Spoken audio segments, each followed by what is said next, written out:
Ini udah benar belum? Oke, sudah. Wait a minute. Who are you? Assalamualaikum warahmatullahi wabarakatuh. Salam sejahtera bagi kita semua. Shalom, Om Swastiastu, Namo Buddhaya, dan salam kebajikan.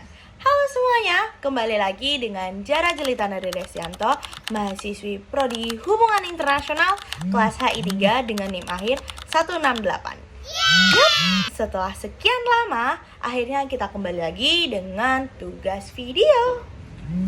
Kira-kira dari kalian ada yang tahu nggak sih di video kali ini aku bakalan ngebahas tentang apa? Yap, benar banget. Di video kali ini aku bakalan ngebahas tentang ulasan atau pandangan aku terkait permasalahan bahasa Indonesia yang sering terjadi di lingkungan kita semua. Kira-kira kalian penasaran gak sih permasalahan bahasa Indonesia apa yang bakalan aku bahas? Kalian pasti sudah tahu dong kalau perkembangan teknologi digital sekarang ini telah membawa banyak sekali perubahan mendasar dalam cara manusia berkomunikasi. Kalau kita perhatikan lebih lanjut, cara orang berbicara, cara orang berkomunikasi sekarang ini, terutama pada media sosial dan juga percakapan sehari-hari, bahasa Indonesia jarang sekali dipakai dalam konteks tunggal. Hampir selalu ada bahasa gaul, bahasa singkatan, ataupun bahasa Inggris yang ikut masuk. Dalam satu kalimat saja nih misalnya, kita bisa melihat dan juga mendengar banyak sekali bahasa campuran yang ada sekaligus. Dan itu menjadi sangat biasa. Kata-kata seperti healing, overthinking, deadline, toxic, ataupun relate sudah seperti bagian dari kosakata harian. Banyak orang menggunakannya tanpa berpikir panjang. Bahkan, seringkali kata-kata itu dipakai, padahal bahasa Indonesia sendiri sebenarnya memiliki padanan yang jelas dan mudah dipahami. Namun, tetap saja bahasa asing yang dipilih. Pada awalnya, mungkin kita akan mengira hal ini masih tampak wajar. Kita hidup di zaman global, informasi datang dari berbagai negara, dan bahasa Inggris menjadi bahasa internasional. Jadi, mencampur bahasa menjadi seperti konsekuensi dari adanya perkembangan zaman. Tapi justru karena dianggap wajar itulah, kita jarang sekali bertanya, apakah kebiasaan kecil seperti ini menjadi sebuah hal yang tidak akan menyebabkan masalah di kemudian hari. Kalau kita telusuri lebih lanjut, masalahnya bukan ada pada sekedar mencampur bahasa. Yang lebih penting, mungkin alasan dibaliknya. Banyak orang menggunakan bahasa Inggris atau bahasa gaul bukan karena tidak tahu kata dalam bahasa Indonesianya, tetapi karena merasa bahasa Indonesia masih terdengar kurang keren, kurang modern, ataupun kurang mewakili gaya hidup pada masa kini. Tanpa sadar, bahasa Indonesia yang baku seringkali dipandang sebagai suatu yang kaku dan hanya cocok untuk situasi yang resmi saja. Akibatnya, bahasa Indonesia yang baku makin jarang terpakai. Bahkan, di lingkungan pendidikan ataupun kegiatan semi-resmi, bahasa Indonesia seringkali tergeser oleh bahasa campuran. Seperti spanduk, poster kegiatan, hingga pengumuman, kadang kita masih melihat bahwa hal-hal seperti itu masih dipenuhi dengan istilah yang asing, yang sebenarnya tidak selalu dibutuhkan. Lama-kelamaan, bahasa Indonesia seperti menjadi pelengkap di negeri sendiri. Sebagian orang berpendapat bahwa masalah ini tidak perlu dibesar-besarkan karena memang pada dasarnya bahasa akan selalu berkembang. Pendapat ini memang benar adanya. Bahasa tidak akan pernah diam dan perubahan adalah hal yang sangat wajar. Namun, seringkali kita masih keliru dalam menyamakan perkembangan bahasa dan juga kebebasan tanpa batas. Padahal, bahasa memiliki aturan dan fungsi sosial tersendiri. Ada situasi yang menuntut bahwa bahasa bisa digunakan secara santai, dan ada juga situasi yang menuntut bahwa bahasa harus digunakan sebagai bahasa yang baku, rapi, dan juga jelas. Masalah muncul ketika semua situasi diperlakukan sama. Bahasa santai dan campur aduk digunakan di mana-mana, tanpa memperhatikan konteks. Akibatnya, batasan antara bahasa formal dan informal menjadi kabur. Banyak orang akhirnya merasa canggung ketika harus menggunakan bahasa Indonesia yang baik, benar, dan baku. Karena pada dasarnya lingkungan sudah terbiasa dengan bahasa yang serba bebas. Dampak dari kebiasaan ini mulai terasa jelas, terutama pada kalangan mahasiswa dan mahasiswi. Banyak yang lancar dalam berbicara santai, aktif berdiskusi, dan percaya diri di media sosial, tetapi kesulitan ketika harus menulis naskah, laporan, atau berbicara di forum resmi.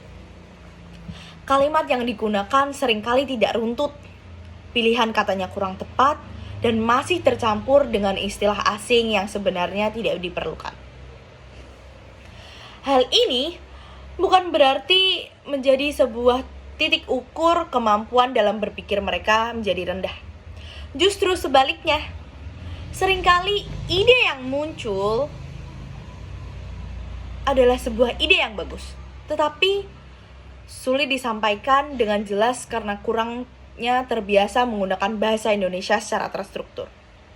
Ini menunjukkan bahwa masalah bahasa saja tidak bisa dianggap sangat remeh. Karena masalah ini berkaitan langsung dengan bagaimana kemampuan kita menyampaikan gagasan dan juga ide.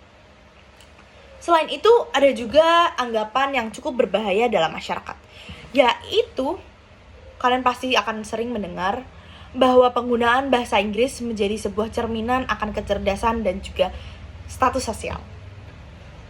Orang yang seringkali menyelipkan bahasa Inggris akan dianggap lebih pintar, lebih modern.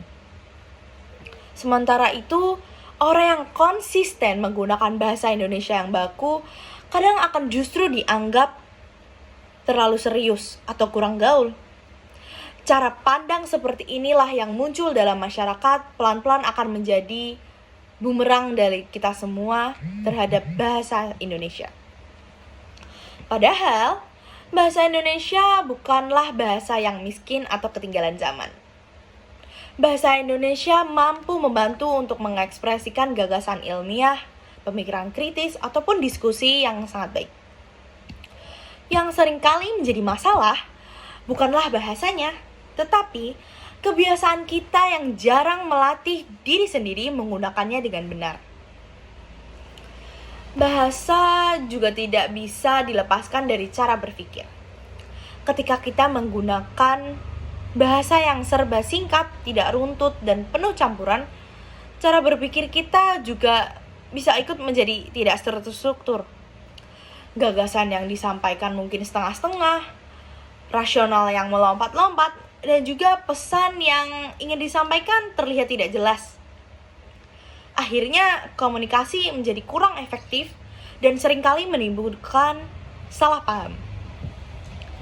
Namun, penting untuk ditegaskan bahwa membahas masalah terkait dengan bahasa ini bukan berarti kita menolak bahasa asing. Menguasai bahasa Inggris dan bahasa asing lainnya tetap menjadi penting. Karena bahasa asing dan bahasa Inggris menjadi sangat penting di dunia pendidikan dan dunia kerja. Bahasa asing menjadi alat tambahan yang sangat berguna nantinya. Yang menjadi persoalan adalah ketika bahasa asing digunakan secara berlebihan dan kemudian menggeser peran bahasa Indonesia sebagai bahasa utama kita. Banyak juga negara maju yang masih tetap menjaga bahasa nasionalnya tanpa menutup diri dari bahasa internasional. Mereka menggunakan bahasa asing saat dibutuhkan, tetapi tetap menempatkan bahasa nasionalnya sebagai dasar, sebagai komunikasi di ruang publik dan juga ruang pendidikan. Hal ini menunjukkan bahwa keterbukaan global tidak harus dikembalikan dengan kehilangannya identitas bahasa pada negara itu sendiri. Kesadaran bahasa sebenarnya bisa dimulai dari hal-hal yang sederhana sekaligus. Misalnya nih, kita membiasakan menggunakan bahasa Indonesia yang sesuai dengan situasi dan tidak asal mencampur bahasa dan juga tidak merasa rendah diri saat kita berbicara ataupun menulis dengan bahasa yang baku. Bahasa yang santai tetap boleh dipakai, tetapi harus ditempatkan pada tempatnya. Begitu juga dengan bahasa yang formal, harus digunakan ketika memang konteks dan situasinya diperlukan. Peran lingkungan menjadi sangat penting. Kampus, sekolah, dan media sosial memiliki pengaruh yang sangat besar dalam membentuk kebiasaan berbahasa. Jika ruang-ruang yang ada memberi contoh penggunaan bahasa Indonesia yang baik tanpa terkesan menggurui, perlahan kesadaran berbahasa akan tumbuh dalam sendirinya. Sebaliknya, jika semuanya dibiarkan tanpa arah, kebiasaan campur aduk dalam berbahasa ini akan terus dianggap menjadi hal yang sangat normal. Dan pada akhirnya, bahasa Indonesia akan kehilangan arah karena serangan dari dalam, tidak serangan dari luar. Bahasa Indonesia justru akan melemah dengan sendirinya karena kita tidak peduli dengan cara menggunakannya. Jika kita ingin tetap mampu berpikir dengan jernih, menyampaikan gagasan dengan jelas, dan menjaga identitas bahasa kita sebagai bangsa Indonesia, maka menjaga bahasa Indonesia adalah tanggung jawab kita bersama. Semua bisa kita mulai dari cara kita berbicara dan juga menulis dalam kehidupan sehari-hari. Sekian ulasan dan juga pandangan saya terkait permasalahan bahasa Indonesia yang terjadi di kehidupan kita sehari-hari. Wassalamualaikum warahmatullahi wabarakatuh.